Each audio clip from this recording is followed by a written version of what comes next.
This is Binghamton Now on News Radio 1290 WNBF Binghamton and WNBF.com.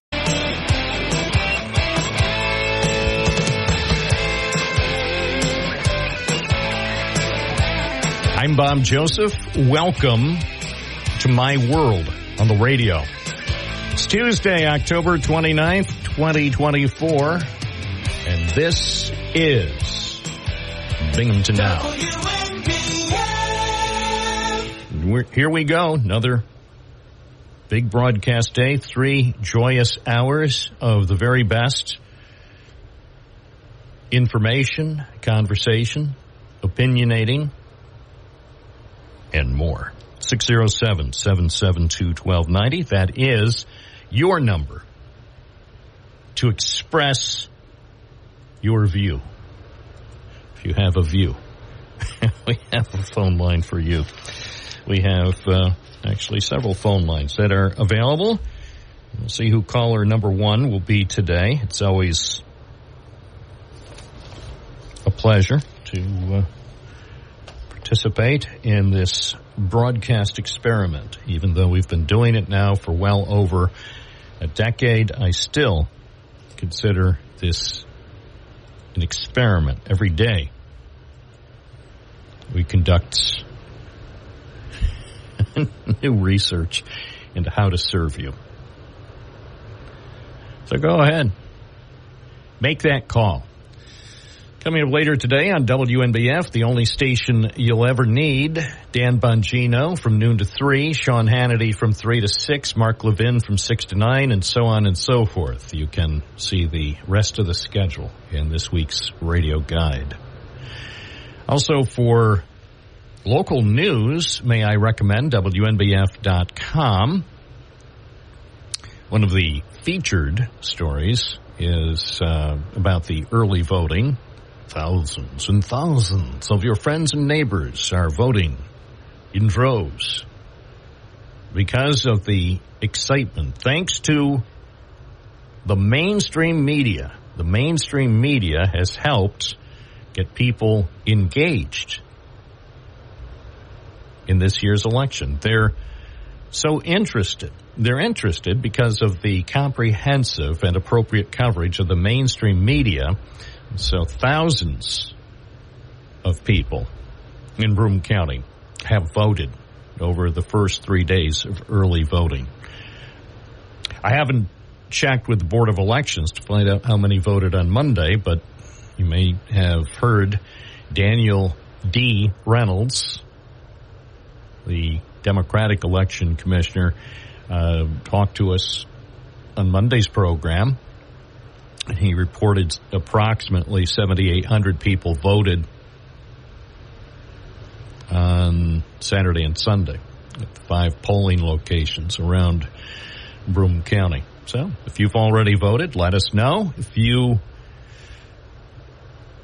are like me and are planning not to vote until November 5th, a week from today, Election Day, let me know too. And let me know why. I talked with someone last night who is a keen observer of the local political process. And that person said they intended to, I think, vote today, take advantage of the early voting because they were concerned that something might happen that might preclude them from voting on Election Day. Well, I'm going to take that chance. So it could of course be the people who are voting early will have the last laugh, and then people like me who intentionally are planning to vote at virtually the last minute, for some reason we will be unable to cast our ballot. But I have a high level of confidence. I do think that I will stick with my original plan. Of course, I'll probably wind up regretting it. I plan to show up at my polling place at about 8:59 p.m. next Tuesday. Because technically, if you show up before 9 o'clock on election night, technically you're supposed to be able to vote. So I guess we'll test that out. If I show up at 8:59 p.m. and then they say, sorry, we heard what you were attempting to do, and sadly, we're not going to participate in your fun little test. I don't think they would do that. It'd be like, 8:59:55. You got here with 5 seconds to spare. Go ahead, vote. Here's a purple crayon. Use the purple crayon to fill in the dots. It's 9:15. WNBF. WNBF.com. Election excitement continues to build. Everybody is getting in on it. So they say. So let's see what else is going on here. Oh, also on WNBF.com, continuing to provide some of the finest local news coverage. We also were pleased to see the opening of the Lester Avenue Bridge in Johnson City. It looks delightful, and had a chance to speak with Thomas Anderson, who oversaw the project for Vector Construction. That was the project contractor. He said the work on the bridge deck did require more concrete than originally planned, so they added about 4 weeks to the total length of the project. But they did open up the Lester Avenue Bridge late Monday morning, and I thought, well, Monday was a nice day. It was sunny. So let's go take pictures and observe traffic over the new bridge. So took some pictures, yes, did the obligatory video, and yes, somebody, I guess there were a couple of guys who thought it would be clever or cute to stomp or jump on some of the concrete that was used on one of the lanes there. So if you see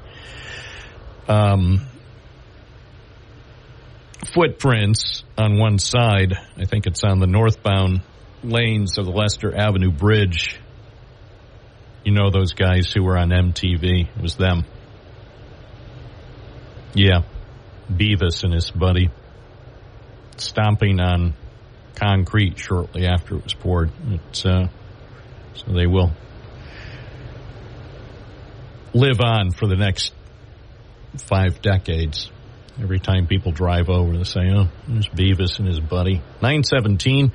Let's take a call, shall we? Hi, WNBF. Good morning. You're on the air. What's your first name? Where are you calling from? The cleanup man from Broome County. Hey, clean up this town.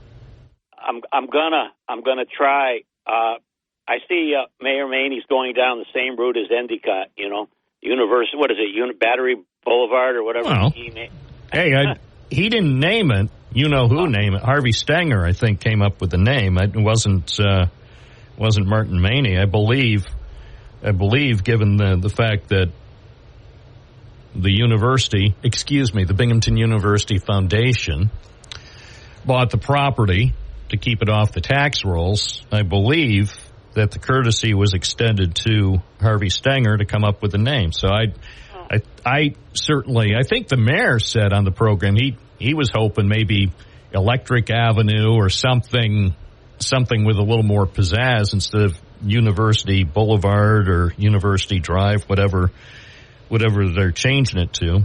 But I just think at least it's a step in the right direction because it helps erase some unpleasant memories that existed in the village over the last decade and a half, if you know what I mean.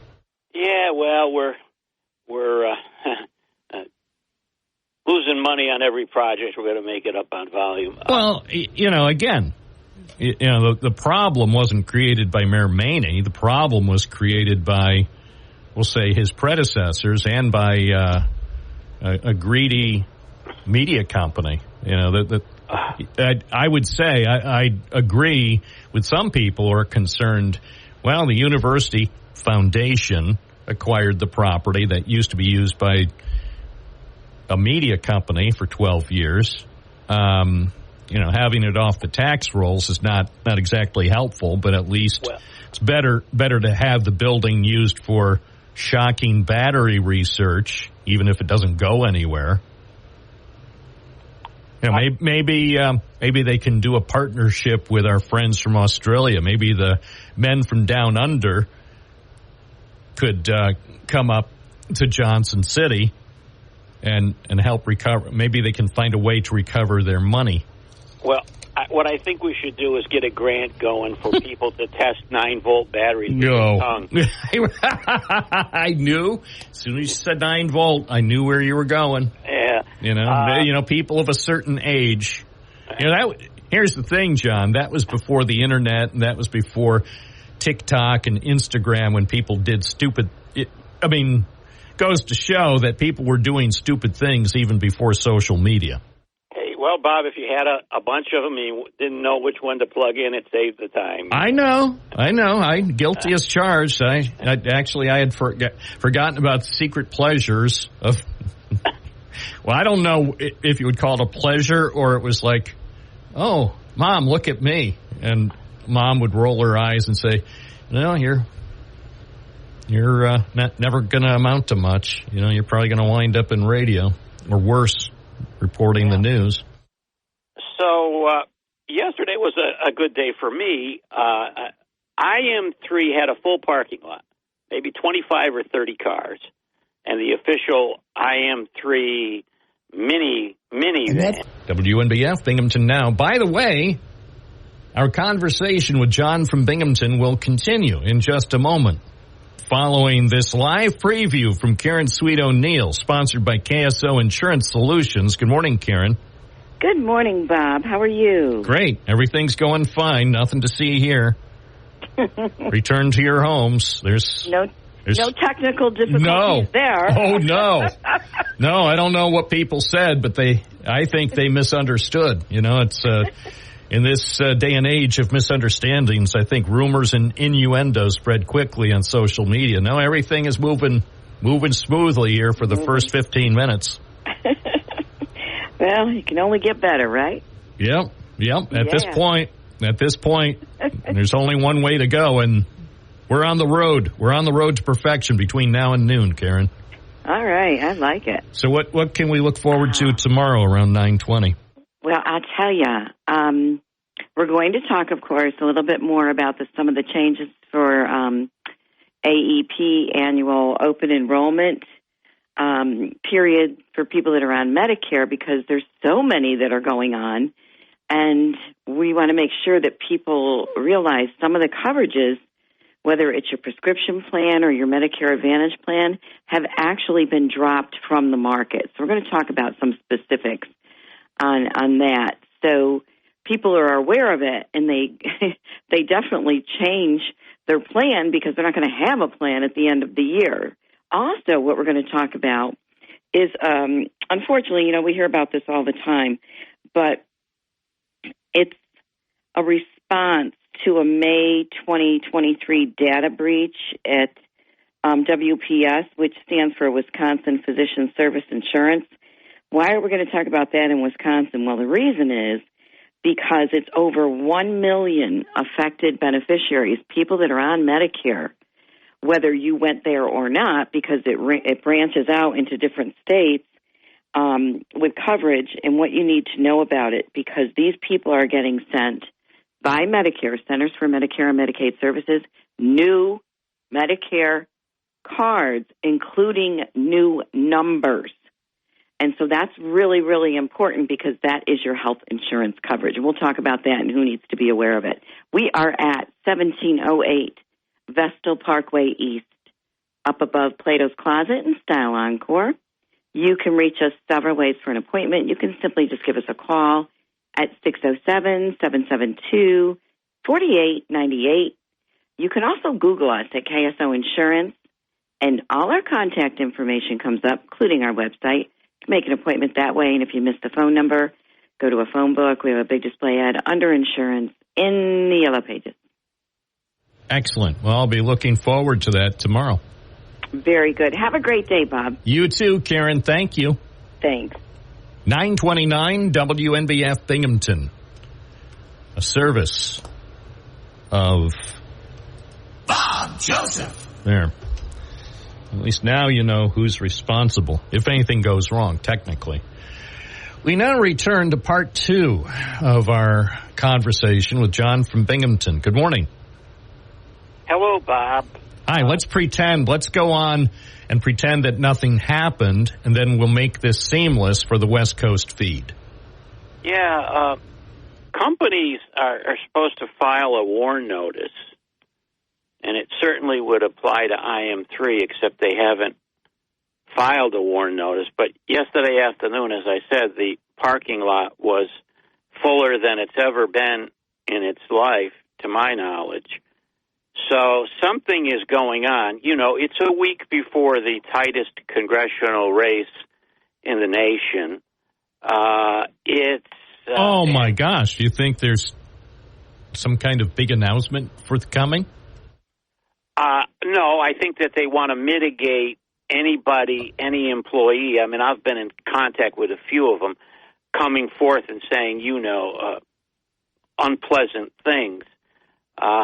Because there's employees that know there for sure what was shipped and where it was shipped and if the product works. So I think that's what they're trying to do. Of course, Donald Lepardo put Mr. Upreti and the IM3 factory in a campaign commercial. I think that's off now, but we have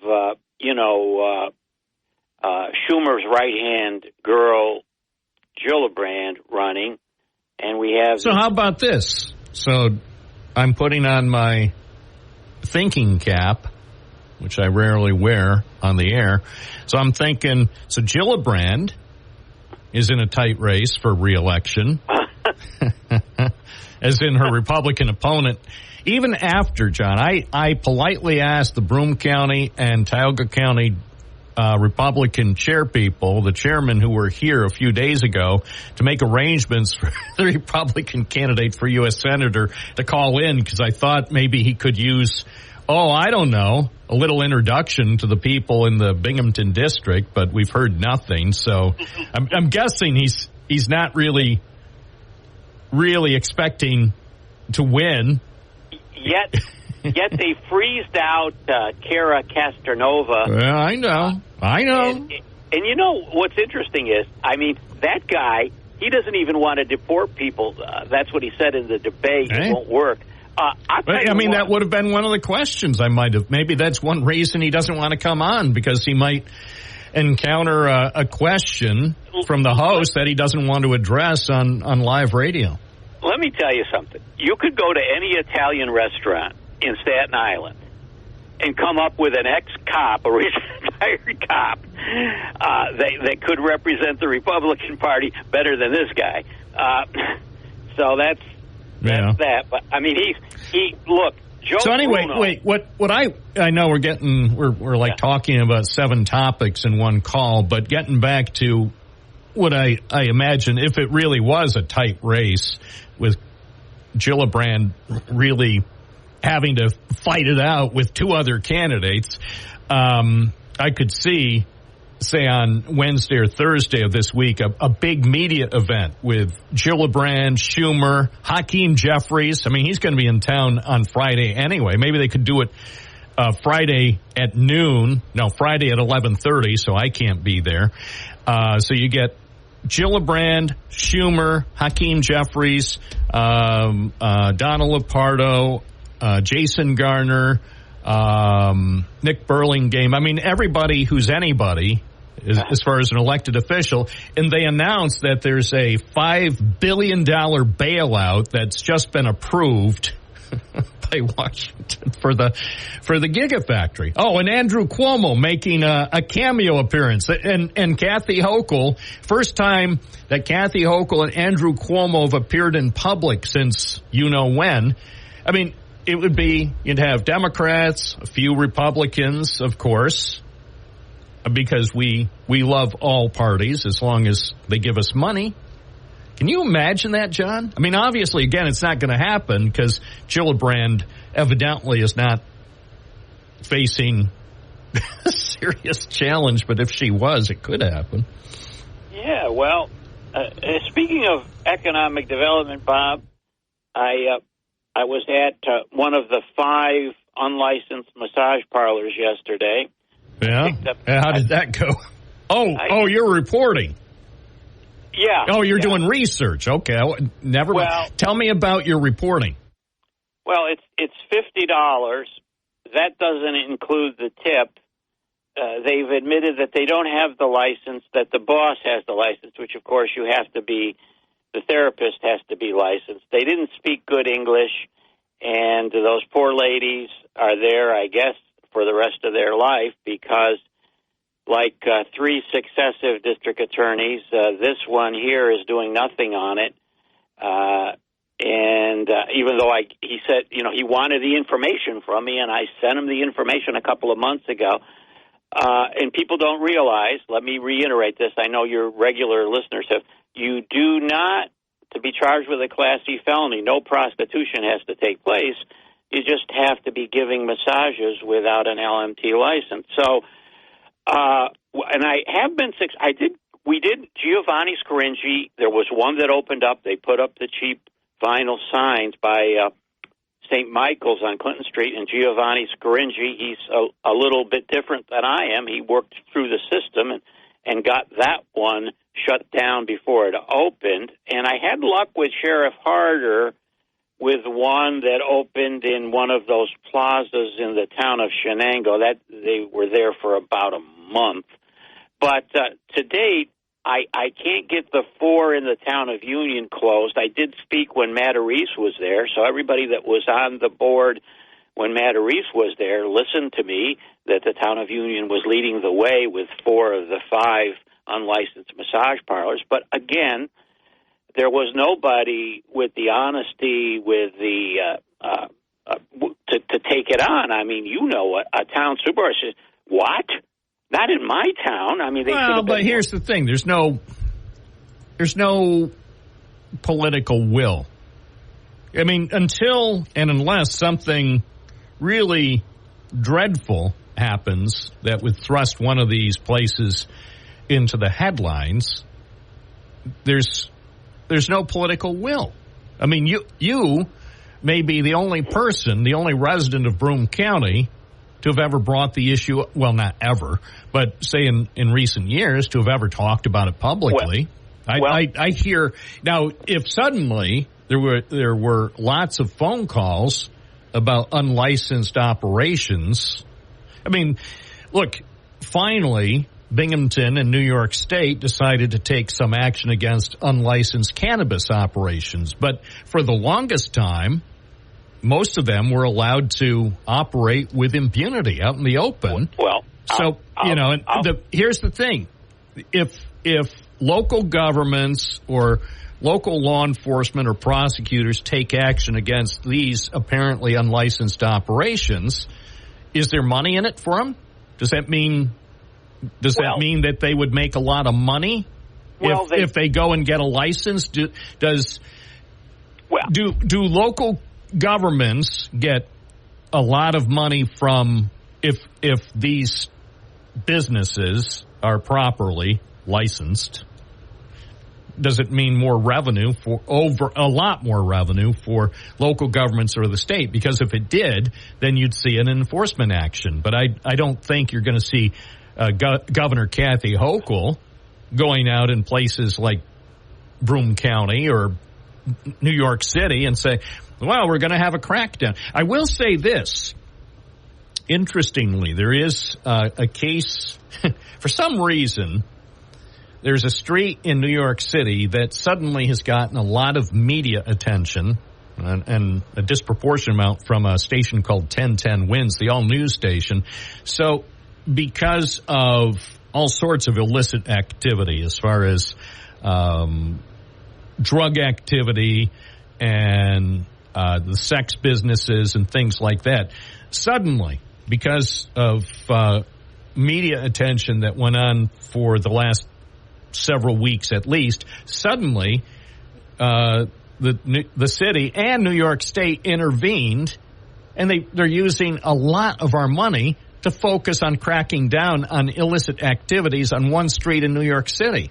And it's like, I know the squeaky wheel gets the attention, but the whole thing, and I'm not saying that things were good on that street in New York City, because apparently they weren't, but it's interesting how many other streets or neighborhoods could also use specific law enforcement action by the state, but they get ignored. Well, and there was a successful effort, I believe, in Liverpool or Cicero, one of those towns, where the sheriff just shut it down. But I mean, look,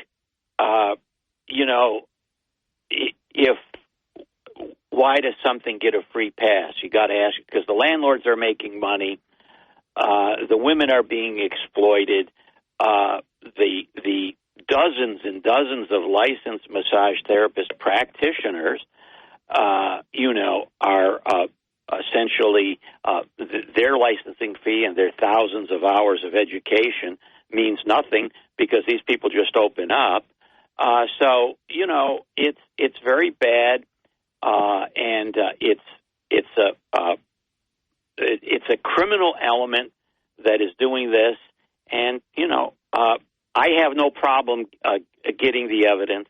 Yeah, but again, it's an exercise in futility unless suddenly there is a groundswell, not just media attention. I mean, you could get radio and TV to do news stories about these issues, but and again, I had to look up this story from just it was 2 weeks ago. New York Post: Hochul deploys state troopers to clean up crime-infested block where hookers prowl. Well, a block, and she ordered in state troopers in Jackson Heights because a block of Roosevelt Avenue was overrun by crime and prostitutes. It's Roosevelt Avenue near 83rd and 84th Streets. Troopers gathered with local cops to await instructions, and again, I'm not saying it should have been allowed to just fester and go unchecked, but when state troopers are sent in to clean up one block of one city in New York, where is the justice? Where is the peace? Yeah. Well, let me just say this, and this is the last thing I'll say. I don't want to hear anything from Paul Battisti or Sheriff Akshar when one of these months or days or human trafficking is brought up. I don't want to hear it. I don't want to hear about any ribbons or any press conferences or anything, because they're doing nothing. All right. You're here first, folks, on the radio. WNBF Binghamton now at 9:42. This is Bob Joseph, operating with technical perfection. 92.1 FM, 1290 AM, streaming at WNBF.com. 9:46 with more calls for America. Ron from Binghamton, good morning. You're on the air. Good morning, Bob. I want to talk about football, and I want to link it to something local. Brett Favre, the great quarterback of the Packers, it's been announced that he has Parkinson's. And in an interview he was doing, he believes that his Parkinson's is connected to all the times he hit his head on the football field. So we're finding now the Concussion Legacy Foundation is gathering statistics and bringing up information about not only CTE, but Parkinson's as a outcome from playing football for a long period of time. And as you know, I've been especially interested in CTE developing from young people out there playing football and hitting their heads. And of course, you've had on Assemblyman Benedetto, who has been trying to get legislation in New York State that would prohibit playing tackle football for anyone under 12 years old. In 2019, Canada banned tackle football for kids 12 and under. And now the linkage that I'm thinking here is I saw the story, and it's on. I don't know if you had it on your WNBF app, but the story about Johnson City School District, Johnson City football team forfeiting, canceling its last two games. You know that story? Well, I've heard about it. I haven't heard the specific reason, except I saw a story that said because they didn't have enough players. Yeah. Well, I'm wondering, the feeder organizations that get kids into football in high school and then in college, those feeder organizations depend upon having kids out there who are 5, 6, 7, 8 years old playing tackle football. And, Canada, as I said, banned it for under 12, which is what Assemblyman Benedetto is trying to do. Interestingly, a statistic here, Bob, tackle football rates in the last 10 years for kids 6 to 12 have decreased about 30%. And flag football rates have gone up. I think maybe some parents are getting the news about the danger of having your child hit their head as part of football. It's an essential part of football. Now, you're seeing, if you watch any pro football, you're seeing people, coming off the field, concussion protocols, the player down in Florida, Tua Taglialoa, he's been hitting his head so many times, and they keep bringing him back in because, he makes $40 million, $25 million a year or whatever. But, well, I keep asking myself, what's with that? I mean, how come somebody, I don't know. I mean, obviously the NFL corporation has its reasons to let him keep returning till he can no longer ambulate, but isn't there like some agency, like an adult protective agency that could intervene and say, hey, NFL corporation, stop doing this because we know it's not going to end well? I mean, I understand from the NFL corporation standpoint and Tua's standpoint that we all want money. And some people, clearly, if you go into a profession like playing for the NFL corporation or who's the guy from UE who was in the fun fighting thing, John Bones Jones. You go into professions like that where, the cash rewards are substantial, but there are also potentially life-threatening aspects to the enterprise. And you say, well, there's a chance where I can make millions, or maybe I could wind up incapacitated for several decades. But, the millions are well worth the risk. But it seems to me that maybe some sort of state agency in Florida could intervene to protect this guy from himself.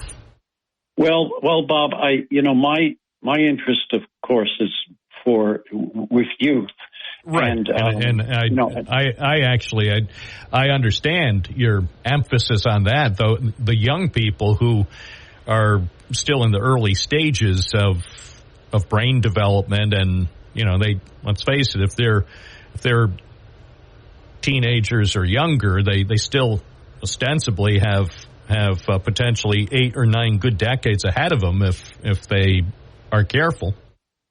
Yeah, I watched a short series on Amazon Prime, I think. Oh, maybe it was on regular TV on Aaron Hernandez. I don't know if you've seen that about Aaron Hernandez played for the New England Patriots. He played for Florida when he was in college. He was a fantastic player who was in prison for committing murder, and he just went kind of out of his mind. they got his brain afterwards, and his brain was one of the worst looking brains the people at Boston University have ever seen, as far as being riddled with CTE. Now, he was 26 years old, but he played when he was a kid. His father drove him to be a great football player. And let's face it, kids, little kids who are out there banging their heads around, they're not going to make it to the National Football League, or maybe even make it in college. All they're doing is they're out there and they're injuring themselves and creating potential damage for CTE, Parkinson's, because you're not supposed to hit your head. And helmets do not protect the head. But, Bob, when you say someone should protect people from themselves or whatever, the NFL is like, when I grew up, like U.S. Steel, or, they're so big, they're so powerful, and they have so many idiot people sitting in the stands. I mean, all you have to do is look on any weekend, the people in the stands who support football. I mean, they're maniacs about football. That's why the word fanatic applies, I think, to many people. And I'm not saying the vast majority of people who love football games and love watching the NFL are in that category, but there are a lot. I mean, I know some fanatics, and they're good people, but they're still fanatics when it comes to the NFL and their team. Well, Bob, when a child 6, 7, 8 years old is out and hitting his head, you don't see the results of that until further down the line, but we're seeing them younger and younger. And, if a kid is developing CTE from playing football at a young age, you don't immediately see it. It's not like a broken arm or, a cast on the leg. You don't see it's happening inside the head, but it's showing up in learning disabilities and lack of interest and focus in school. There are all sorts of signs pointing to this, but who cares? This is for football. This is the religion of football. Well, and that is now the American religion. That's the religion of the USA in the 21st century. Appreciate your call, and keep us posted. I know you'll continue to monitor this important topic. Thank you, Ron. Okay. It's 9:56. We have more calls coming up. I'm Bob Joseph. You're listening to WNBF. As the broadcast continues, increasing momentum, 607-772-1290. Dave from Binghamton, but actually in Vestal at the moment. Good morning. Good morning, Bob, and morning, everybody. I was calling because I voted yesterday at Oakdale, and I was very surprised about how many people were actually voting. This year definitely seems to be a very important year for a lot of people. And when I got there, it was full in there, and then there was a line when I left. I definitely think it's convenient there and all the libraries and everywhere else. So it's definitely helpful. It was just amazing to see how many people were out actually voting. Yeah, did you feel good after you voted? I felt amazing because then I also got to walk around the mall, seeing everything that's happening there, and it's not bad there. Okay, well, I'm actually just the past hour. I'm starting to get disenchanted, so I am now considering not even voting. I know early last hour I said I probably would vote at the last minute, but now I'm thinking, my vote can't count, so I might sit this one out. No, I wouldn't say that. Just because everyone else is voting doesn't mean you have to be the odd one out. You can still do it. Wouldn't that be funny? After talking about voting for decades and reporting on campaigns and voting in virtually every election, and then I announced on Wednesday morning, November 6th, that, I decided just to sit home. There's something funny on the Cartoon Network. Well, you could vote for whatever characters on TV. There's write-in that you can do. But I also just want to say about the Oakdale Mall location, what's good is it's easy to, if people were wondering, because it just gives the address and people might not know exactly where it is. It's in the area where it's been for the last couple of years. Like it's been either in the former Ruby Tuesday or the former Big and Tall Shop. It's in the Big and Tall Shop area now, and it's convenient. It's got a great ADA accessible ramp. The doors are open, so you can just wheel yourself right in if you need to. You can walk up the stairs. It's front and center as you drive in from Reynolds Road, in between Dick's and BJ's, and right there. Did you have to wait at all? When I went in, no, but other people might have had to wait maybe 5 minutes as the line grew after I left. I don't know, maybe it was following the leader. They saw me come, okay, I guess if Dave's going. Yeah, if Dave from Binghamton's going, it must be okay. All right, well, I appreciate the report. Anything else that we need to know about? I know you keep your eyes open around here.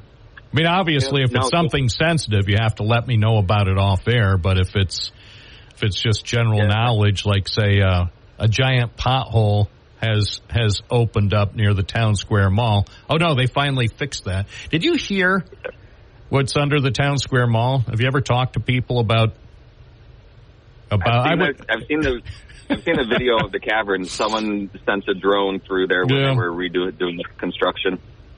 They should have just left it that way, and they could have given tours. Yeah, I mean, we wouldn't have to drive up to Howe Cavern. I was just going to say, call it Vestal Caverns, Parkway Cavern, and charge $20 or $35 for a family. But, just so they're on through. Well, they fixed it for now, but wait another 3 to 5 years, and it'll be back. Very true, very true. But yeah, no big change. I mean, there's just the construction for the few businesses in that section that are going to be moving or being added there, and so that's happening. I think the little sandwich shop next to Cinnabon should be open soon. They did all the drywall and everything. Oh, speaking of that, are they still selling those Cinnabons? Oh yeah, right. by the box full. Can you still get big ones? They've got big and they've got mini. Right. How much do you know? It's been a long time since I've had a Cinnabon. Do you know how much the big ones cost now? Sadly, even though I'm next to it every single day, no. You don't participate. Well, I may, in the next day or two, that actually might be a good story for WNBF.com. An investigative report with photos and video. Bob Joseph has his first Cinnabon in 22 years. Well, the Cinnabon, because you could also go to another store right near it to get more of the banana cream and see if that brings out the banana flavor a little better. Sounds like a plan to me. Thank you, Dave. You're welcome. There you go. 10:15 with WNBF serving a grateful nation. 607-772-1290. So, have you had a Cinnabon lately? Have you had one of the big ones? I'm afraid to ask because last time, well, to be fair, I don't know that I ever bought a big Cinnabon, but I'm guessing now.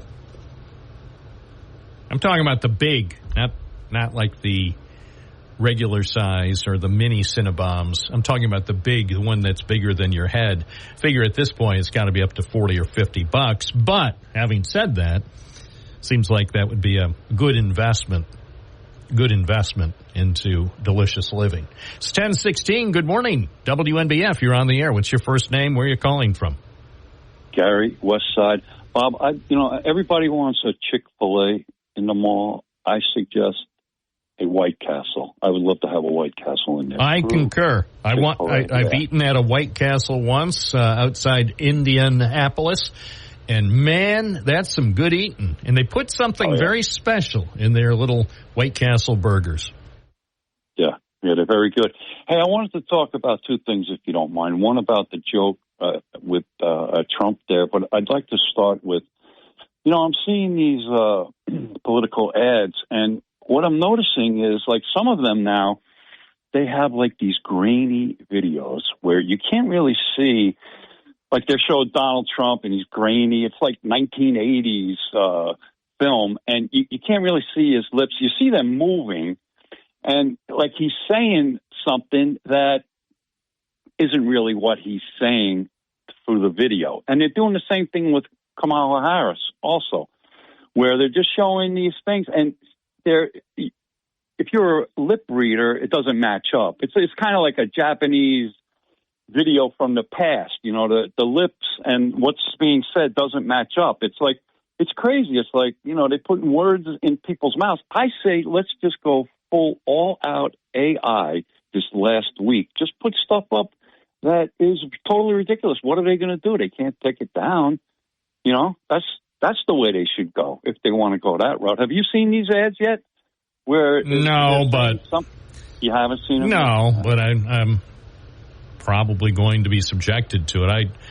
I'm not sure. Well, are they? They're not on TV or radio. They're just online. Boy, I don't know. I go back. Or are they? I mean, sports. I don't know if they were on the sports, like the World Series or Monday Night Football. Well, I was actually watching that World Series game last night, and as a Red Sox fan, I felt pretty good. Sorry. Yeah, and I was watching a football game, and as a Giants fan, I feel pretty bad. What are you going to do? Yeah, what can you do? And in sports, right, Bob? Well, in the grand scheme of things, it's just sports. But as I was talking with Ron a few minutes ago, there are some true fans, and you don't want to. I mean, whether they're Bills fans or Giants fans or Yankees fans or Mets fans or sometimes even Red Sox fans, you don't want to minimize their enthusiasm in the wrong way, or some people might take umbrage. And it's like, I mean, occasionally, somebody gets. I know a person who's a big Rangers fan, hockey, and hey, I like hockey, and I may wind up someday going to a Rangers game with him, but. For him, I mean, hockey's in his blood. He plays hockey. He goes to virtually all of the Binghamton hockey games. And he has yet, I believe, to go to an actual Rangers game. But we may arrange it someday if we can take out a $10,000 loan to buy 2 tickets. Bus trips go down there. That's probably what we'll do. So, right. But, and I look forward to that possibility. I don't know that it's going to happen this season. I kind of hope it would. It would be fun. But, I mean, last night was the first baseball game I had watched in quite a while. And I didn't watch the whole thing. I got the gist of how things were going just by watching several innings. At one point, I took a phone call because I saw the general direction that things were headed for the Yankees. So I took the phone call and put the game on mute and occasionally looked up just to see if the Yankees' fortunes had changed. And now here's the thing. Even though the Yankees now are down 3 games to the Dodgers, personally, and even though. And and anybody who's listened to the program for any length of time realize I may not be a very big Yankees fan anymore. I once was as a kid. Right. Yeah. I would say this. Now that the Yankees have lost 3 games in a row to the Dodgers, now I actually do. I want them to do the unthinkable and the unprecedented and manage to pull this out. I want them. Well, it's not unprecedented. Didn't the Red Sox beat the Yankees? No.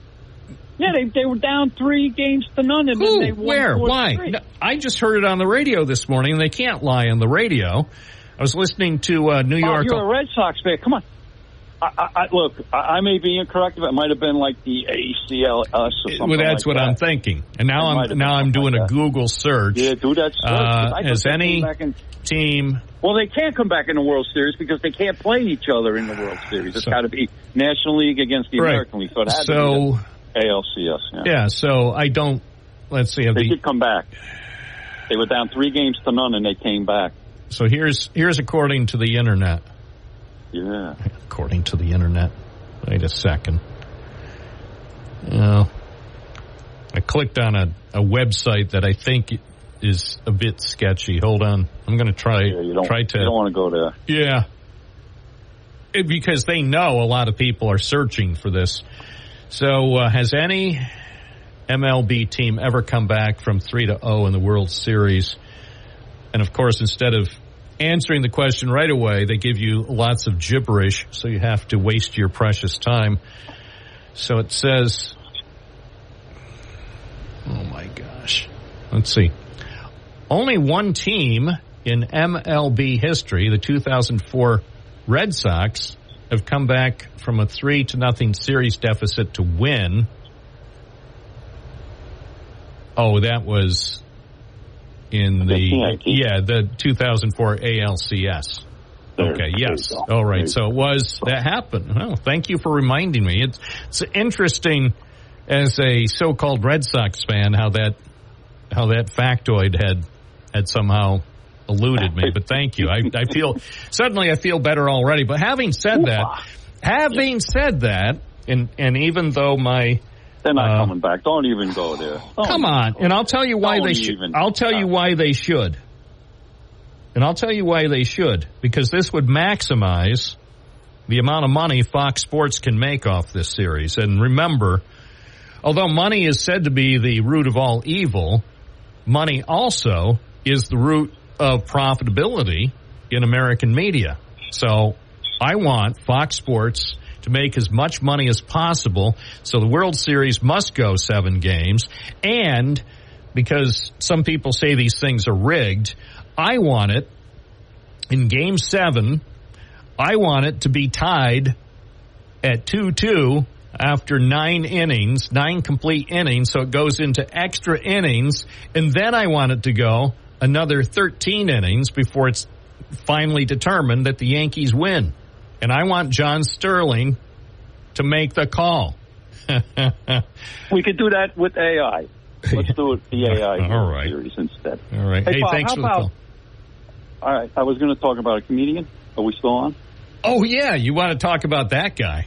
I want to talk about. All right. Yeah. Why is comedy? All right. So we're gonna like tear apart comedy now. Look, I say it was in bad taste, this joke that the guy made. It wasn't funny. But when does that become news all of a sudden? I mean, the last time when it's at a giant campaign rally for a presidential candidate, so it would be big news. I know it would be bigger news if a comedian at a Kamala Harris rally said something like that, denigrating, say, state that's perceived to be mainly Republican or mainly conservative, like Wyoming. I was having this conversation with a friend last night as I muted the World Series game. This came up in conversation, and one of the points I made during the conversation was, I am not excoriating the comedian for his so-called joke at Madison Square Garden on Sunday. I don't know what excoriating is. That condemning, maybe? Yeah, basically, criticizing. Strong criticism. Okay. So basically, my point was it was just the wrong thing to say at the wrong time, because a lot of comedians use edgy material, and they say things that some people may think are funny, and some things that are perceived by most people as not funny or inappropriate. I just thought it was inappropriate at a major presidential candidate campaign rally coming just over a week from the election to say something like that denigrates a substantial number of people who are U.S. citizens. I mean, there's a time and place. See, now, and the thing is about comedy. Comedy is always changing. What you can get away with, always edgy. It's always edgy, but you have to. But the line is always changing. So stuff There's no lines. Well, except it depends on the venue. So if you're going to a comedy show or the comedy shop or someplace, whether it specializes in comedy or maybe it's just one of those comedy shows that happen occasionally here in Binghamton, hey, you expect edgy material. You expect people to be dropping F-bombs and other bombs, and you expect some material that many would consider to be sexist, racist, misogynistic, taking shots at people for all sorts of idiosyncrasies or whatever. And that's always been part of comedy. Thing is, what you can get away with, say, at a Friday night comedy show in Binghamton, you really can't get away with, or you shouldn't be able to get away with, in a thing that was, there were kids there. There were young kids there. And I know people say, yeah, Bob, get with it. These kids have heard it all before and worse at school. And that may be true. But that doesn't mean, in my opinion, and maybe this is just me as the old guy, in my opinion, it still doesn't mean that you throw away all sorts of basic decency and integrity and politeness at a rally with 20,000 rabid fans of a candidate. I don't know. I just thought it was out of place, and therefore I thought what he said on Sunday was wrong. If he said the same thing at a comedy show on Sunday night here in Binghamton, probably people would laugh, and probably no one would have remarked about it the next day. It's just, and also, got a headline. It was because now you can you tie it to Trump. I know, but here's another thing. Here's another thing too about Trump claiming that he didn't know this guy.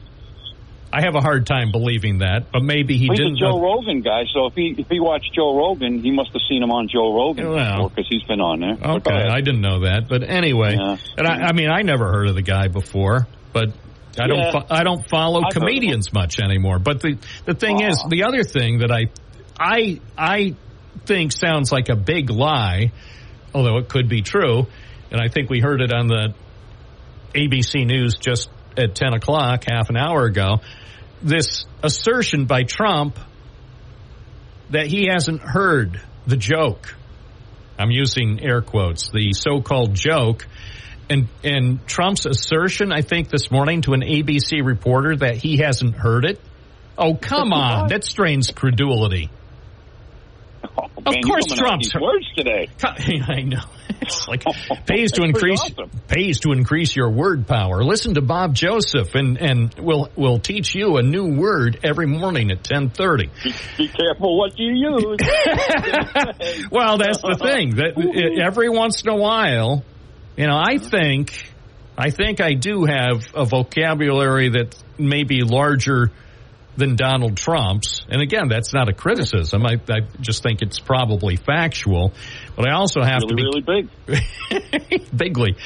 And so I try to use only the best words, but I always have to be somewhat careful with some words that I rarely use, because there's always the slight chance that I'll use a word inappropriately. And every once in a while, I hear people who do pull out one of these 25-cent words out of their hat because they've heard it before and they think they know what it means, and then they use it incorrectly or in the wrong context, and then guilty. I'm guilty. Well, and to be sure, I know on occasion it's happened with me. That's why I try to be judicious with my word choice.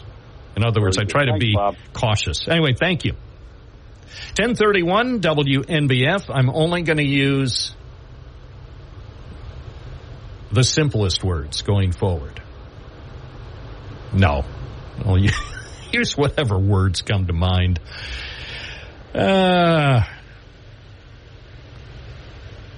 there's a fine line when it comes to words, whether it's on some sort of 2-bit AM radio show in upstate New York, or writing news stories, whether it's radio news or news for TV or newspapers. I mean, what level, should you be writing at an 8th grade level, or these days a 2nd grade level? There's always discussion at, some publications, say the New York Times, tends to write at a much higher level than, well, I won't mention that one paper, but you know the one I'm talking about. But again, for the most part, you want everyone to understand what you mean, but then you start pulling out some of these words that are not used every day. So you think you're being clever, and maybe a high percentage of people listening to you are like, what the heck do you mean by that? Why don't you speak to us like a normal host? Why don't you speak to us like Sean Hannity this afternoon from 3 to 6 here on WNBF. Automotive Tech. Binghamton now continuing at 10:35. Selena from Binghamton, you're on the air. Good morning, Bob. Love your show. Oh, great bumper music, by the way. Isn't that a good song? Yeah, I have it on disc somewhere. I don't know where. I'm getting ready to move to a different location anyway. Bob, sorry to change the subject. Can you believe tomorrow it'll be 77 degrees? Weather machine broken again. Almost, but I'll take it. It's those darn Democrats controlling the weather. Halloween, I remember exactly. That. You know, the kids, the poor kids, what will they do? What will they do? They'll have to go in T-shirt by Halloween because they'll be near 80. They're going to be kids in their Speedos. Come on, man. I remember way back it was like 10 degrees and 2 feet of snow on the ground. Yeah, and now look. It's 74 tomorrow, 75 on Thursday, Halloween. I mean, kids are going to die of heat exhaustion out on the streets. Yeah, but Bob, those are airport temperatures down here in the valley. Oh, I know. 7 degrees warmer. And people, they'll have to set up a cooling center. It'll be 80. Yeah, it's crazy. But thanks for talking with me. Right. I love you. Have a great day. You too. 10:37 WNBF, concerned about America. Matt from Binghamton, good morning. I am concerned about America. Thank you. I think this whole campaign is going to come down to, I know you said, and I agree with you, comedy is off and off kilter, and, but here's what happened hear the whole story. The night before the Madison Square Garden rally, there was another smaller party, and this same comedian did the same jokes there, and they didn't condemn him for them, and they let him go on. So, that just shows how tone deaf they are. There's a lot of Puerto Ricans, a whole bunch of Puerto Ricans in Pennsylvania and North Carolina and Florida and other states as well. And they just don't, if you're talking about a closing argument to do to allow a guy like that they knew what he was going to do, and he told them he was going to do those jokes the night before, and to let him on the stage, that we'll see how it all turns out. But the bad comedian was so bad that Bad Bunny condemned him. The great Puerto Rican musician. And the other issue is the horrible stories that are being broadcast every day about women who go in, have a bad pregnancy or almost dying. And one was especially touching where the doctor had to slip her a piece of paper saying, you need to go to Chicago she lives in Alabama. You need to go to Chicago to this place. And they had to go to Chicago to save her life from Alabama. So those are the kinds of things that I think will rule the day. And then, I think one more article in the Wall Street Journal which showed that we are absolutely the best economy in the world. All the projections are going up for the next period of time. Yes, people, because of the pandemic and low inflation for 20 years, we had a bout of inflation that really affected especially people at the lower rungs of income. But we are still so much better than any other country financially, and every projection is up. The Biden-Harris administration prevented, and the people who run the money stream and make the decisions on interest rates and stuff. They're an independent body, but they apparently did it right. They got the soft landing, and things are looking good as long as we don't have a president who says he's going to put 20% tariffs on everything and cost, again, people who can't afford it, the average of $4,000 a year more for everything they buy. All right. Well, I appreciate the call. Yeah, I don't want to pay. I can't afford to pay the additional money for products because of the tariffs. You know, look it up. Tariffs mean taxes. Effectively, it's a tax.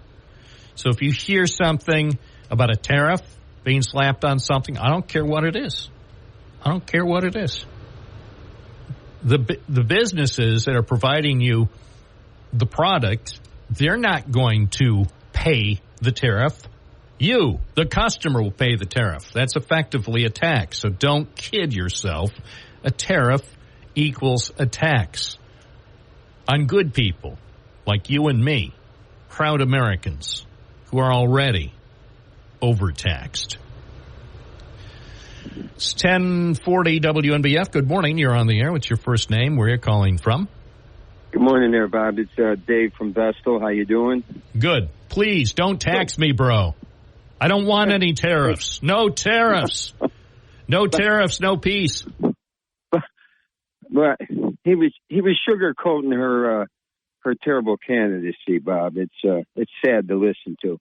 Hey, Bob, you said about Trump hearing that terrible joke there during that rally at MSG. What Trump said is when he said he didn't hear it at the time that he spoke it, Bob. That's what he meant. He doesn't mean he hasn't heard what it was at all. He meant he didn't hear it when the show was going on, That's what he meant when he said he didn't hear it. Yeah, whatever. Man. It's too bad. It's too bad that he can't control his people. Bob, I was with an open mind, and I mean, you'd be proud of me this morning. With an open mind, I was looking and listening to Harris clips and listening to her talk, paying very close attention, Bob.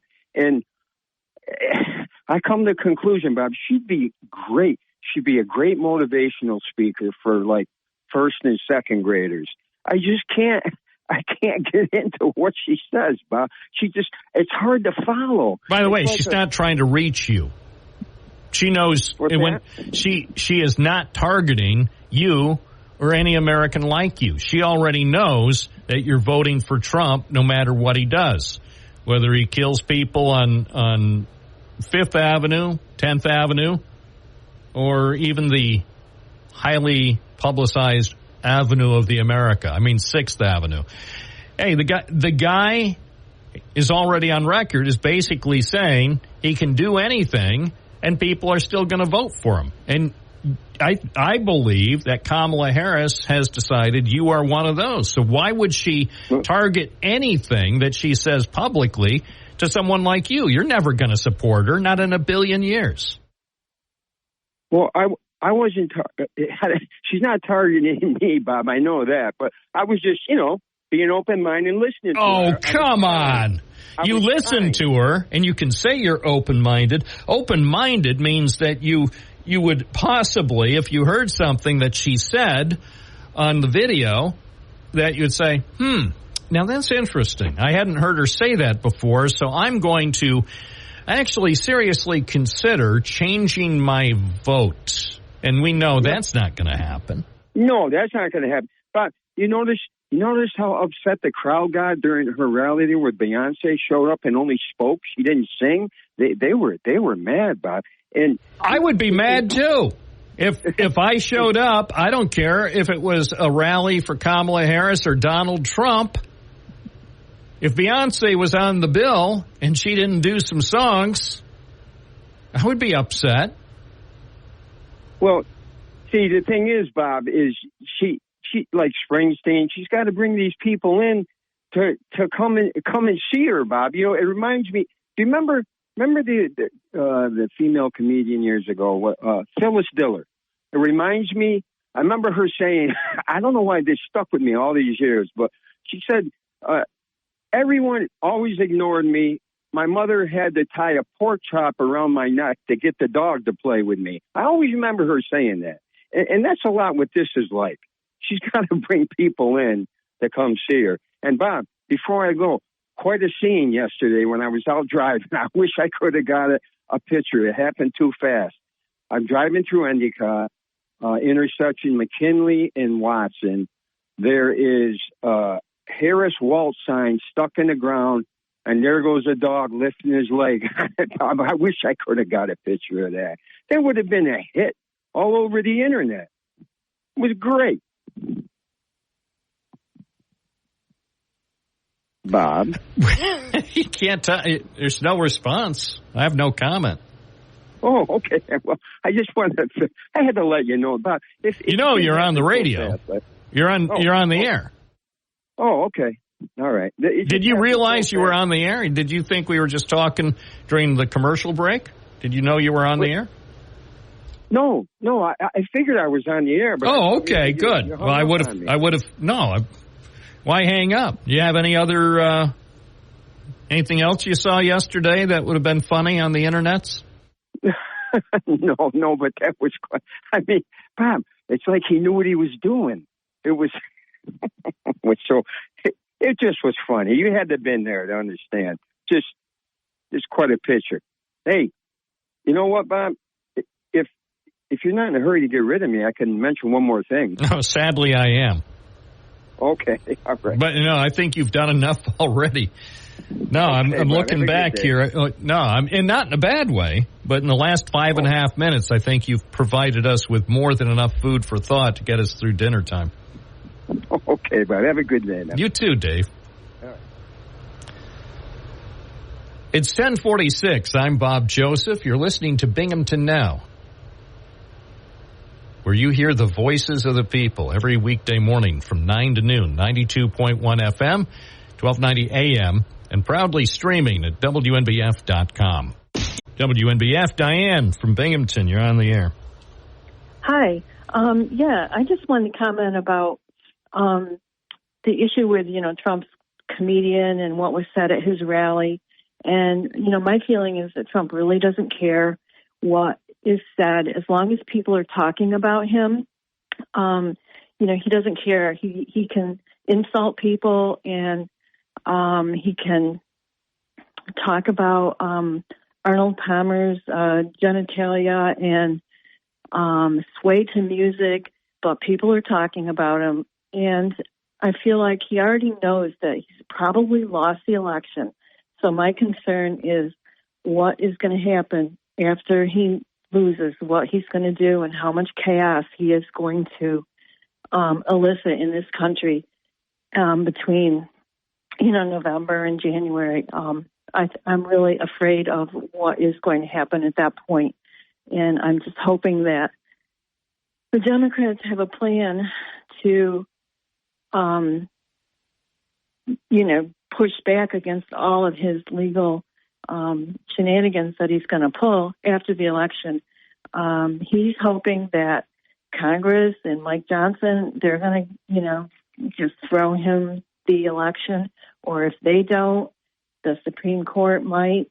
Well, he already has the Supreme. Look, he has the Supreme Court working for him now in Pennsylvania. The Republican National Committee has just asked the Supreme Court to put on hold a Pennsylvania High Court decision that election officials must count provisional ballots cast by a voter whose mail ballot was rejected because it was returned without a secrecy envelope. So the people working on behalf of Donald Trump already are getting the Supreme Court involved. So, I think the Supreme Court, which already we know is generally pro-Trump, it may intervene. So, I think your concerns are well-founded. Yeah, so I don't know. Yeah, I mean, I'll say this about next Tuesday, November 5th. It ain't over then. It's only going to start getting interesting, and not in a good way. Right. That's where all the chaos is going to come into play. Buckle up. And that's why. If you thought January 6th was a riot, wait till you see what's going to happen after next Tuesday. It'll make the 2021 insurrection look like a Sunday school picnic. Exactly. I don't know what Democrats can do to push back against that, other than to beat him in a landslide so that it's there's no question. But even then, that doesn't mean, even if he is definitively beaten, figuratively, but definitively, if he's beaten by, if say he loses by, instead of, remember 4 years ago, he lost by more than 7 million votes. Say if he loses by 25 million votes, even then, when there's absolutely no question, there's still likely to be violence. And if there is, the sad thing is, if there's violence because of his supporters being upset that they lost again, 2 in a row, not quite as bad as the Yankees, but still pretty bad, losing 2 in a row, who's to say? They act violently, and he's going to sit there eating a quarter pounder with cheese and special onions and watching it on Fox News and saying, yeah, look at them. They love me. Yeah. They could be tearing down the Capitol in January, and he wouldn't lift a finger. He would just be ordering, calling DoorDash and saying, give me 6 more quarter pounders with cheese and the special onions. Right. That's what I'm concerned about. Yeah. So, all right. Well, I do know no matter what happens, this country will prevail and freedom will ultimately ring, but I'm afraid we may be in for a bumpy ride. So, yes. Don't lose faith. Okay, thank you. Thanks for calling. Don't ever lose faith in America. We are the USA. Remember how they used to chant USA? That's what I'm thinking right now. I wish we had more time in this segment where I could chant USA, but sadly, we're out of time. More calls coming up. Bob Joseph, Binghamton Now, WNBF. Bob Joseph. And let's go back to those busy phone lines. 607-772-1290. Martin in Binghamton. Good morning. You're on the air. Good morning. Yes, I want to talk about child care and the cost or top election issue from a huge article in the paper a couple weeks ago, but I'll outline and just give the more pertinent facts. But from this morning's paper, real quick, because he's going to Pennsylvania, this is a quote. I couldn't believe what I heard from that Trump rally, seeing that type of hatred on full display. Not only angered me, but deepened my resolve to do everything I can to make sure that he never sits in the Oval Office again. Mark Turek, mayor of Allentown, Pennsylvania. So, I heard him on. I think it was on the radio this morning. He really takes a dim view of people who have that sort of perspective that was on display at the Love Fest at Madison Square Garden. And I take a dim view of people saying stuff like that. The stuff that the so-called comedian said in a group of about 20,000 people that included men, women, and children, and innocent people. I mean, I'm not saying that most of the people necessarily were shocked or even disgusted by what they heard. I mean, many people cheered when they heard racist and sexist and misogynistic statements, which I think helps to confirm our suspicions about some of Trump's supporters. Yes, and also in today's paper, there's a huge article, too, about the backlash from many Puerto Ricans and that Bad Bunny and other people. He's got 45 million followers, and that more than 60-some% of Puerto Ricans live in the United States, not on the island. And there's a lot of them that are still PO'd about how he treated the island and the people after that. Oh, the whole paper towel thing. Yeah, but also the lack of money. Oh, I know. The paper towel thing was more an image thing more so than anything else, but it still sticks with me. It was very. Yeah. I mean, let's be perfectly clear. It was symbolic of his attitude. Let them eat paper towels. Mr. President, we don't need paper towels. We need money because in some cases we've lost everything. And he said, basically, here, bounty. It's the quicker picker-upper. It's like, No, you don't get it. We need real help. It's about brown people with this guy. Do you think that's what it is? Color of skin? Yes. Look at, is it the color of their skin? Going back 50 years. Do you think he's racist? Oh, God. Well, come on, Bob. Donald Trump, a racist? He grew up in Queens. Not a full-page ad. I know, the Central Park Five, and that's certainly something that I'll never forget, but does that necessarily mean he's racist in his heart?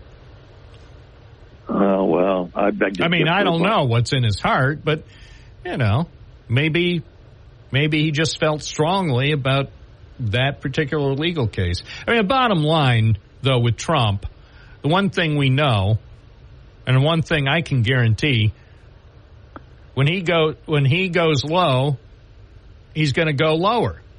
There's no way that we have seen his low point yet. That's exactly right. He continues to rewrite the history books. And also, in the news today, Steve Bannon's getting out of jail today. Yeah, I heard. I heard. And they knew, come on down, it's going to be wild and everything else like that. Okay, but anyway, that's not why I called for the sake of time and other callers. But I don't mean to control your program. But yeah, if you want to talk about Bannon, fine. But he's going to. He'll be out there. He's already going to have a press conference, and he'll be in the background. And you think they'll run his press conference on the Fox? I don't know where he's going to. He'll probably. Maybe he'll run his press conference on pay-per-view. I'm kidding. He wouldn't stoop that low. Well, he wouldn't get a dollar of mine, or most Democrats. Yeah, but maybe he has a lot of supporters. Yeah, well, So if you look at it that way, there are a lot of people who support Steve Bannon. Yeah. But on child care, though, this says child care costs are a top election issue, which they are. And I watch a lot of the news. I read the paper. I haven't seen nothing actually in the past couple of weeks about that. Maybe I'm missing. Life is timing. But right here, there are a lot of facts here.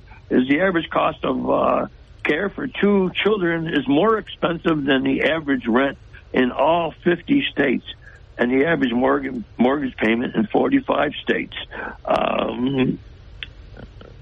I was listening to a talk show, of all places, from London. This is across the pond, but they have talk shows there.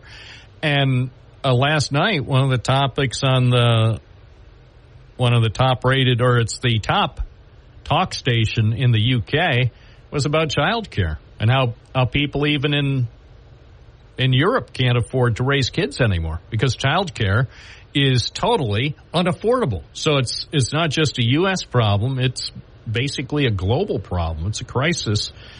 I think it's a crisis in most countries. Childcare is just it's sad. Yeah, I'll get to that more of these facts. But on a side note, my daughter finally got her 2 children into the YWCA downtown. She works downtown for Guthrie, but she was waiting. She used to work for Guthrie, and there's over 120 people still waiting to get into their daycare. They moved from Lourdes Hospital over to St. Thomas's School. But imagine that, a waiting list of over 100 people, 120. And it's what they call daycare deserts. But continue on with this article here, though, is very prescient. That as a woman speaking, that she's talking about in the June presidential debate, she was hoping to hear something from President Donald Trump, but he never mentioned child care in his answer, and instead he just went on to smear President Joe Biden. On average, parents spend 24% of their household income on child care, with nearly half forking over more than $18,000 in 2023. We moved to a second. We'd love to have a second child, says Mrs. Parker, but we can't afford one right now. A 32-year-old mom from Conshohocken, Pennsylvania, another one in Pennsylvania, who works in higher education. And there's a lot here, but the last one, the most relevant one, was, most people probably saw this when it was the first question. When asked in the debate with Harris, asked how he would deal with child care, he said it was a very important issue, then gave a rambling answer about how the cost of child care paled in comparison to the trillions that he had to work with and would add through levying new tariffs and taxing foreign nations. You see, he turned it on him. It's always Forget about the him. children. Yes, it's always about him. Forget that these are children, but yet these Christians and everything, everybody they want. Oh, you're going to have children. You're going to have more children. Well, who the hell's going to pay for it? Who's gonna watch them? Like George Carlin said years ago, you know, when you're preschool, you're fine, but when you're aftercare, who's going to watch you? Who's going to take care of you? You know. Yeah, it's true. Appreciate your call. Yeah, thank you. 1120 WNBF with more calls more often. Hi, you're on the air. What's your first name? Where are you calling from? Hey, this is your good friend Vic from the Forks. Hey, top of the morning at you. Hey, I voted yesterday. Yeah, did it feel good? Oh man, it was so good. It was better than the first night of my honeymoon. But anyway, that's a bad joke, Bob. I'm sorry. I had a response all queued up, and then I thought, nah. I thought our listeners could make up their own, because by now WNBF listeners know me well enough to know what I was probably going to say. So better left unsaid, and that way we don't have to have a special meeting with local and corporate management at 12:30. So yes, continue.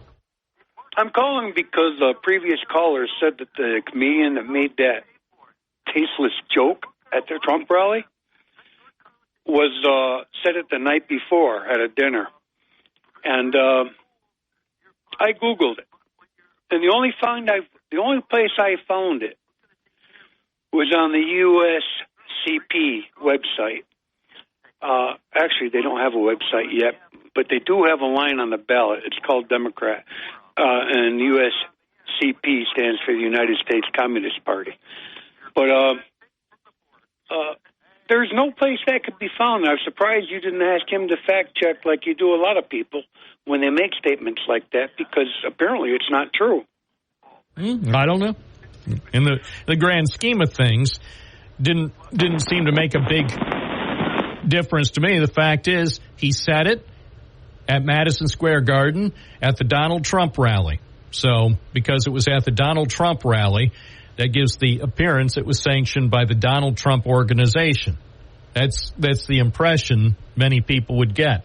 So whether he ever used that line before, or if that's the first time he decided to test out that brand of humor on a group of 20,000 men, women, and children, and he thought that was cute, well, he found out. Most people don't think that's cute. Well, Donald Trump immediately denied he knew that. No, Donald Trump didn't immediately deny. One of his minions put out a statement. Donald Trump didn't say anything immediately about it. Donald Trump could have and should have said something when he spoke to his supporters at Madison Square Garden that night, that fateful night in October. But he didn't say anything. He did have, apparently, one of his campaign people put out some sort of statement asserting that didn't reflect the views of the candidate, something to that effect. But Donald Trump did not immediately repudiate that sick joke. Bob, let me say this. Please let me say this. I don't think it would have been such a big deal had the media not pointed it out and didn't mention the comedian's name at first. They mentioned the Donald Trump rally. and they made it look like everybody at that rally was a white supremacist, a member of the KKK, or the Brothers, or whatever they're called, and that simply is not true. This is a media spinoff of a bad joke at a rally, and it should have no bearing on the election. But unfortunately, the media... I was going to say, too bad it will. You're right. You may be right. I'm not saying you are right, but say just for sake of argument that you are right and there should be no bearing on the election. Too bad there will be a bearing on the election. And so if he loses, what if he loses by, say, 100,000 votes legitimately? And I know, by the way, his supporters will never accept a loss anyway, whether he loses by 100,000 votes or by 20 million votes. His supporters aren't going to accept a defeat next Tuesday. At least they're not going to accept it peacefully or gracefully. But let's say that he loses by a fairly slim margin, and a lot of people, including people not involved in either campaign, would probably say, yeah, one of the key reasons he lost by a very slim margin is because of that joke and some of the other things that were said at the so-called rally at Madison Square Garden. See, that's another thing, that this one joke wasn't the only sick thing that was said at the rally. There were so many F-bombs and S-bombs and other bombs, and the racist, sexist, misogynistic, homophobic, and just generally, it was sort of, if there's ever Woodstock for poor taste, that might have been it, except there was no mud. There was no mud, and there was only a fraction of the crowd, and people kept their clothes on for the most part. Bob, you brought it up, okay? You brought it up, so let me respond to that statement. First of all, it's those kind of statements that keeps America divided. Second of all, the same thing happens at Kamala's rallies, but they're not newsworthy, because the newsworthy people plan to give Kamala this election like they gave her the nomination. Kamala says things like, young people are stupid. They don't know how to vote. She says things like that. You don't see that reported, but it's online. You can find it online real easy and in hundreds of websites.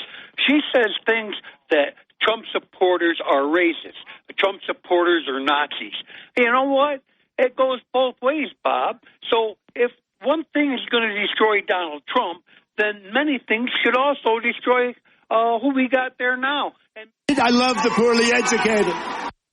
Maybe we should drop both. Maybe we should drop Trump and Kamala and put J.D. Vance there. And no. Nancy Pelosi is no. in front of me. No.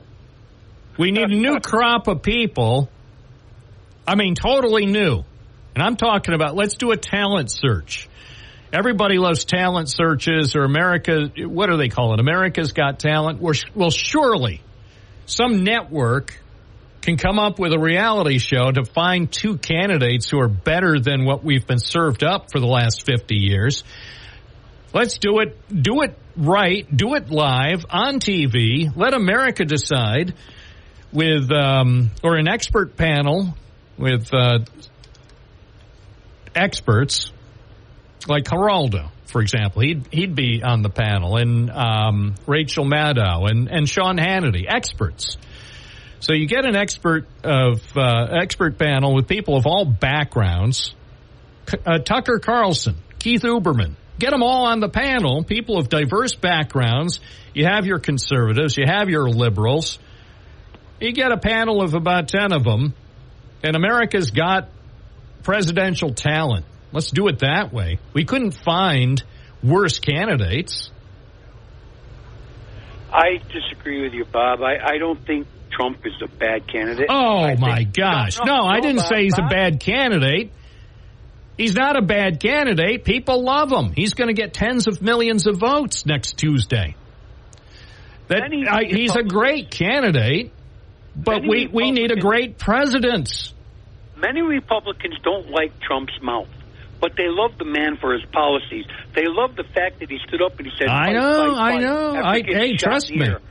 Oh, yeah, he got shot in the ear, and for some reason, his behavior after getting shot in the ear makes him makes him somehow presidential. Well, if that's the only thing that makes him presidential, because he hasn't acted in a very presidential fashion since he came down the escalator, why can't he act? Why can't, if the guy acted, if he could have acted just in the last 100 days, acted like a president, he would be in easily. Bob, that's his fault that he acts the way he acts. Because I know it's his fault. Hey, he acts that way because he's a narcissist when it comes to himself. I know. And that, and maybe it's time, maybe America needs someone who's not so enraptured with himself and someone who might have a little bit of empathy for people who don't have it as well. Maybe show a little empathy for non-billionaires. Now, he's showing empathy for Elon Musk, showing empathy for Vladimir Putin. I think America needs a president that shows some empathy for us. Like Oprah Winfrey said when he was on her show many years ago. Oh, and there we go again. We're talking about another billionaire. He will be a great president. Oh. And now she can't stand him. Well, because she said that he would be a great president because she's a billionaire. I'm telling you, billionaires love the guy. And why wouldn't they? Billionaires love billionaires. If I was a billionaire, I would probably vote for the guy, to be honest. The richest man in the world is the poorest man in the world. Yeah, I know, but that doesn't. Don't tell that to Elon Musk, looking like a fanboy, jumping up and down. Come on, man. Billionaires will billionaire, whether it's Elon Musk or Jeff Bezos or other billionaires. Of course, if the election was only conducted among U.S. billionaires, Trump would win in a landslide. He's going to. Well, he may. He may, because it's been established in previous elections. Many people in America have actually voted against their own interests. I think with this super turnout for voting, it could swing it both ways. Yeah. Either way. No, it could. Either way. Yeah, I honestly have no idea how this is going to go. I find it fascinating. I'm intrigued. I think it's exciting and, to be sure, a little disconcerting. Quick before I hang up, Bob, real quick, when I voted yesterday, I was standing in line behind a woman. We got to talking, and she was a Democrat. When she told me that, I said, well, I'm here to cancel your vote out. And she goes, I doubt that because I'm voting for Trump. So I don't know what that means, if it's just one in a million and I happen to be it's not one. I guarantee there will be, in Broome County, many other Democrats, and when I say many, I can't quantify it. I don't know if I mean dozens of other Democrats, or who knows. There might be hundreds of Democrats in Broome County who will vote for Trump. And there also will be potentially hundreds of Republicans who will vote for Kamala Harris. I mean, this is very interesting on so many levels, and we'll see how it plays out. I mean, I don't look forward, really, to the post-election wackiness, because I'm afraid, and maybe I'm wrong, but I'm afraid there's going to be so much chaos, regardless of what the reported results are or perceived results are, regardless of which candidate is reported to have won. I'm concerned, and I'm concerned about the way certain people on both sides, not many people, percentage-wise, less than 1%, but enough people who could cause problems. And let's just hope. I can see into the future, Bob. 47 will be Trump. And tell Vinny I said hello. You have a good day, bud. It could be. I don't know. And I doubt Vinny's listening anyway. 11:33 at WNBF with the real Bob Joseph. We're here for you. And however the election goes, look, early voting continues today. Early voting will continue through Sunday. Then everybody takes Monday off to go to the park and turn off the news and just sing in perfect harmony on Monday. And then Tuesday, the election day, for those who haven't already voted. In New York, people go to the polls from 6 a.m. to 9 p.m. 1 week from today. And then we'll wait for the results. And then we'll see what happens. It's 11:34, 607-772-1290. I'm Bob Joseph. You're listening to Binghamton Now on WNBF. Time is asking, what does it all mean? Here with an answer is Vinny from Binghamton. Good morning. Hey, good morning, Bob. You know, I missed Vic. I wanted to call him before him, but I had a couple things to do here around the house. Had to do a couple calls. But first thing I wanted to say was about that, as you said before, Bob, that love fest down there in New York City. You know, I think if I could talk to the Puerto Rican community, I think that was your racist, bigoted wake-up call is what that was. This guy's been doing this forever. This should come as no surprise. And his answer, he's been doing it forever. Oh, I don't know. I didn't even know we had a comedian here. Really? That's what he does all the time. All the time. Now, as far as that comedian goes, listen, he was at home. He knew his crowd. He was at ease. Well, sure, he can read the room. Most comedians can read the room, not all. Yeah. But this guy definitely knew he was in a safe zone and that few, if anybody on hand, even the women, even the children, would boo him. Of course, most of the men were like, oh, right arm, man, right arm. But even the women and even the children, even the infants probably thought it was cute. He knows. Now, say if he has the good fortune of being booked by a Democratic or liberal or progressive crowd, he would tell a different series of jokes. And who knows, depending on his capabilities as a humorist, who knows, he might be able to make another type of crowd laugh, but he certainly wouldn't use that joke. Yeah, he knew that Trump rally. He knows Donald Trump. Why do we have to give money to those S-hole countries? He knows them.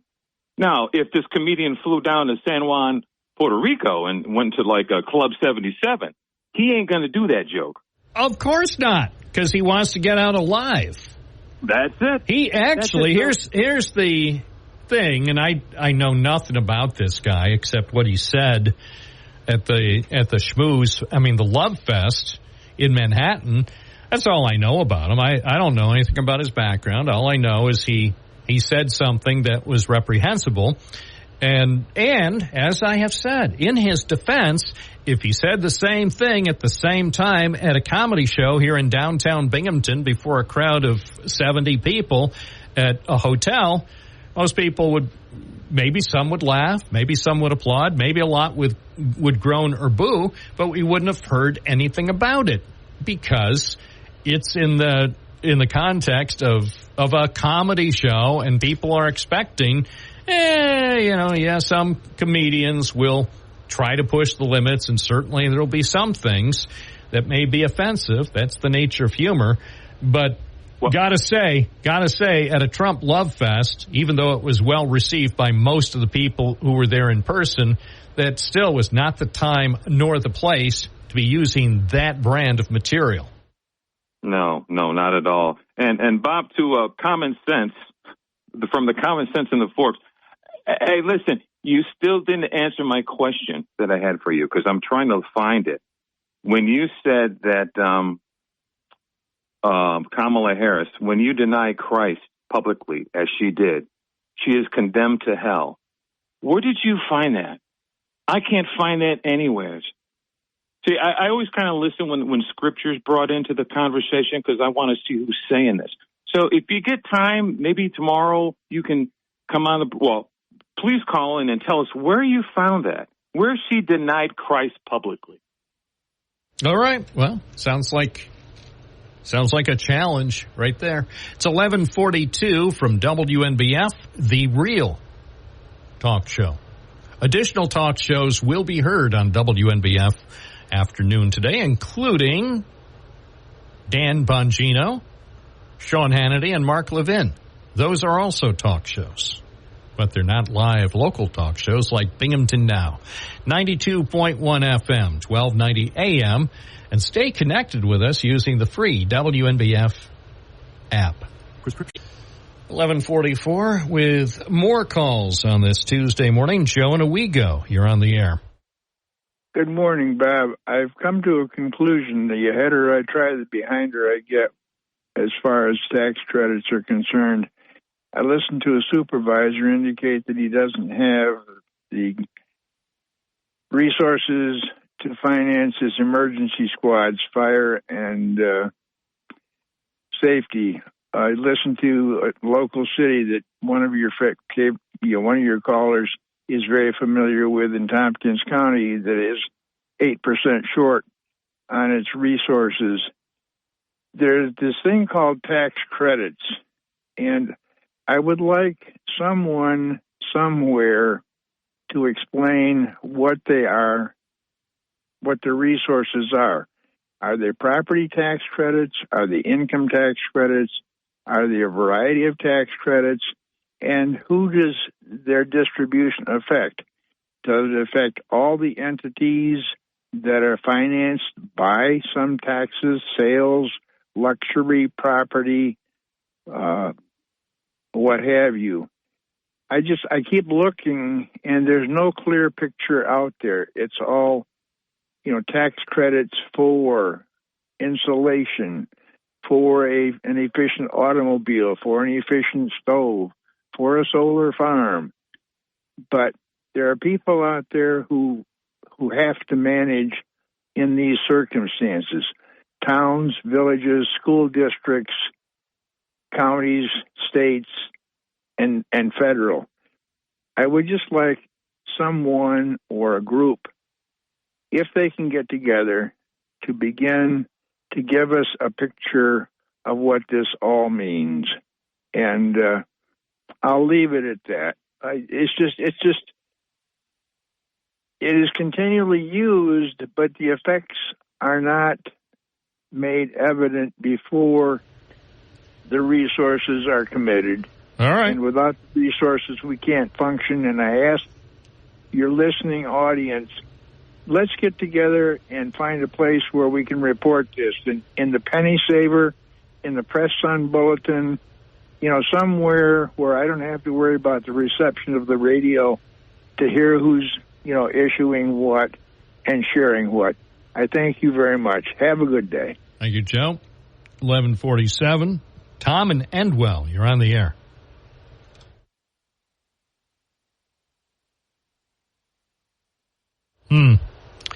Well, let's try a random caller. Good morning. You're on the air. Congratulations. What's your first name? Where are you calling from? Vic from the Fork. Challenge accepted. All right. Accepted. Matthew chapter 10, verse 33. Those who deny me. Yeah, I think he wanted to know specifically what she said. We don't need the specific verse from the Bible. What did she specifically say? Well,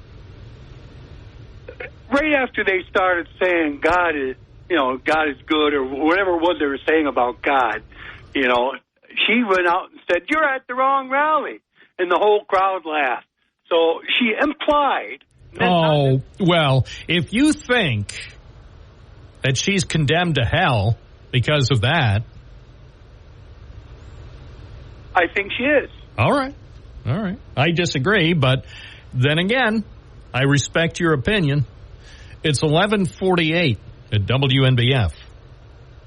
It's going to be a really, really big crowd, but they have a powerful radio station. Hi, you're on the air. What's your first name? Where are you calling from? This is Terry from Binghamton. Hi. The article that was in the mail was a statement made by Pope Francis. It came in maybe the weekend. I couldn't believe, being a Catholic, that he would say stuff like that. He said she was evil and she was working for Satan. But it's right. The Pope said. Yes. All right. And what publication had that? The Press Connect. Okay. All right. Well, they couldn't print it if it wasn't true. Thank you. WNBF, good morning. You're on the air. What's your first name? Where are you calling from? Hey, good morning, Bob. DJ in Binghamton. How you doing? Hey, never better. What's up? Never better. Listen, we don't have to listen to some racist putting down a people or a nation that we love. I've called before and told you before, you probably remember it because you have a good memory like I do. I was at the Binghamton Puerto Rican parade. We had a blast. They were singing. They were dancing in their cars. It was a parade by Boscows. Remember that? And I was on the corner and I said to this man, hey, where are you from? He said, I'm from New York City. I love this. I said, me too. Any racist, I should say, put it this way, a person who's been hurt or for whatever reason. Somebody was saying earlier about them trying to make money or whatever. That's probably what it's about. Publicity, getting more gigs. We don't listen to that, man. We're a blessed nation, and we don't. Were you affected by it, Bob, by him saying that? Did you see it? No, I wasn't affected, and it's just I'll only say it's par for the course. So I wasn't surprised. I wasn't shocked. I was just, as they say, I was very disappointed. Appreciate your call. Thank you. Trying to squeeze in the most calls in our final minutes on this Tuesday. Hi, WNBF. You're on the air. What's your first name? Where are you calling from? Vinny from Binghamton. Oh, good. Long time no talk. Yeah, you have got to be kidding me. This is, those listeners, this is what we were talking about. This is that Christian nationalism again. This is this nonsense. How you can pull that? She didn't even hear what they said. Yeah, okay. Well, thanks for the response. I still don't think she's condemned to hell, but I respect opposing points of view. If that's what you think. If you think the Bible suggests that's not the way I interpret it. But hey, in due time, we're all going to find out, I guess. Good morning, WNBF. You're on the air. What's your first name? Where are you calling from? Hello, my name is Steve. I'm calling from Binghamton here. Hi, Steve. I just wanted to say something about the joker there on the Madison Square Garden making a poor joke like that. I would believe that most of the audience didn't agree with this joke and didn't even think it was funny. I don't know who put him on there, but it seemed like he ruined the whole show because of his stupid joke. As far as I'm concerned, I don't think that people agree with him. I don't think Biden or Trump agreed with that or nothing. I don't know how that happened, but it's in very poor taste. But I noticed that some of your callers couldn't wait to jump on Trump.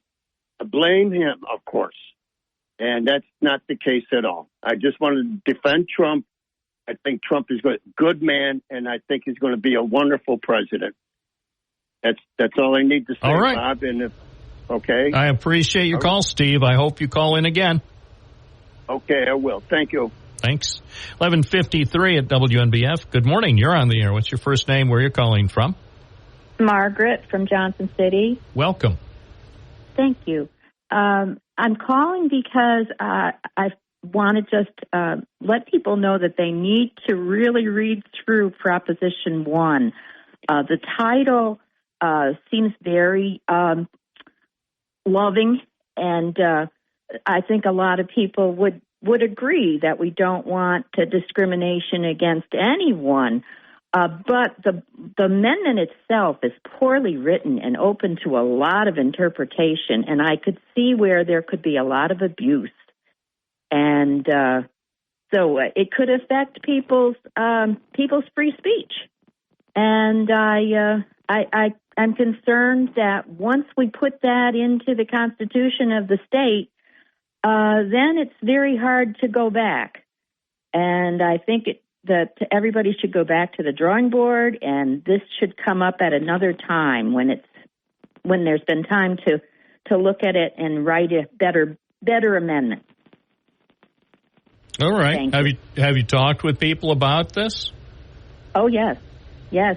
And it seems like every single person, when you just have them read it, you don't talk about it, you just say, read this, tell me what you think about it. Everybody comes up with a different interpretation. And right there, it should tell you that this is something that's not well written. It's very vague. All right. I appreciate your call, and I hope you'll call back. Thank you. Thank you. 11:54 WNBF. Good morning. You're on the air. What's your first name? Where are you calling from?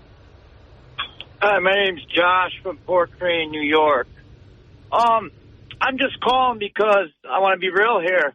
When Trump wins this election, and I'm not going to point out to any specific callers, but is anybody going to accept the reality that he won and stop being little babies about Trump being president? Because at the end of the day, I mean, who wants to hear a bunch of people calling every day crying about Trump? I mean, we can make this a better show, not degrading Trump every day. Because at the end of the day, everybody knows whatever way it goes, if Trump does win, maybe you should accept it. And I think that certain callers should just accept that. But what if, but by the same token, what if Harris wins? I personally voted for Trump. But would you accept if they declare Kamala Harris the winner? Can you accept it? Could you? Yeah, I could accept it, but I don't have to like it. No, I understand.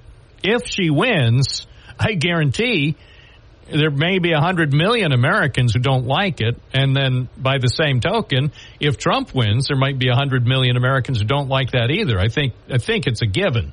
No matter how this goes, at least a third of the country probably isn't going to be happy. Maybe even more than a third of the country, no matter who is declared the winner. Yeah, I think ultimately I'm 30 years old, and I see this world going into, the revolution happening in my time. However that goes is what it is. But I only really wanted to call because I'm not going to point out callers.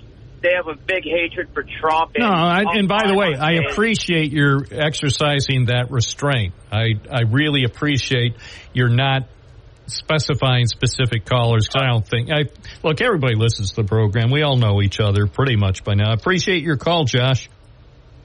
All right, thank you. Thanks. Have a great afternoon. Well, there you go. So you don't have to mention anybody by name to make a point and express your opinion. We will do it again tomorrow from 9 to noon. I'm Bob Joseph. You're listening to WNBF. Automotive Technology.